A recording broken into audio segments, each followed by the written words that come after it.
This 1984 512 BBI was bought down in Stuart, Florida. A very good friend of mine, Greg Jones, who's a Ferrari restoration expert and very renowned around the world, brought it to my attention that the car was for sale. I had told him I was looking for a 512 BBI. And the reason I was looking for that particular car is that is the first car that I ever drove, the first Ferrari that I ever drove. So this is an 84. I was 14 years old when it first came out, and I drove one at 15 down at the Rolling Road one weekend.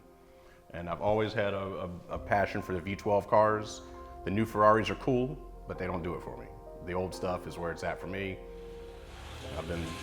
I was brought up around these cars. It's the only cars that I know anything about, and I just thoroughly love the V12 cars.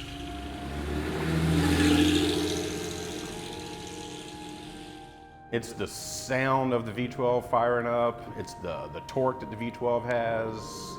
It's running up through the gears on the old style transmissions versus the F1 paddle shifters they've got now.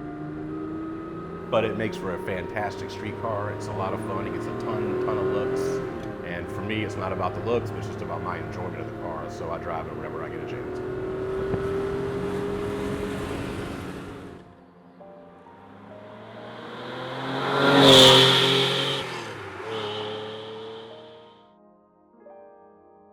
All the cars that are in this garage, my dad has owned at one time or another. So for me, it's kind of like, it's waxing nostalgia for me. You know, thinking of my father who passed away this past January. My dad was a very prolific car collector.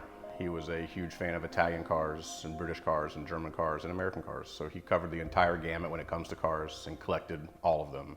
He read and read and read, which made him a real true historian. It's very rare today that you find somebody that's not in their 70s that knows anything about the history of Ferrari and the early Enzo cars. My father knew almost everything there was to know about the Enzo cars and every single car. And he owned over 300 of the old Ferraris. The newest Ferrari I think he ever owned was most likely a Boxer, and it would have been a carbureted Boxer, which made it like an 81 year. Well, my dad's favorite car of all time was a 1966 275 GTB 4-cam. It was a one-off car, and when my dad went and visited the Ferrari factory years ago, he went into Enzo's office. He was invited in there, and hanging on the wall, which I've got a picture of, was his 275. Enzo's made the remark to him that it was one of his favorite cars that he ever built. Certainly, that still stands today. It's one of the most desirable front-engine Ferraris ever built, and what a car it was, just absolutely amazing.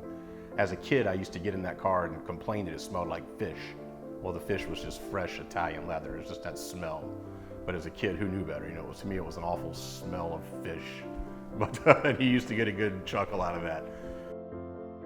Cars is representative of an individual's characteristics and character, and it's something that they take to the grave. You love cars forever. You drive them as long as you can. It's not a hobby that you grow out of, in my opinion. My father certainly never grew out of it. He lost his vision and he couldn't drive the cars anymore, but he never stopped owning cars, and I never stopped taking him for rides in them so he could enjoy them.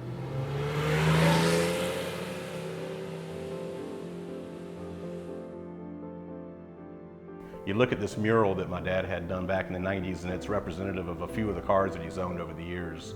Looking on the wall here, I see cars that today are valued in the very high tens of millions of dollars and are unobtainable. That's why they're on this wall, so I can look at them. Other than that, I don't think I'm gonna ever see one sitting in here in the garage anytime soon. But I'm happy with what I've got.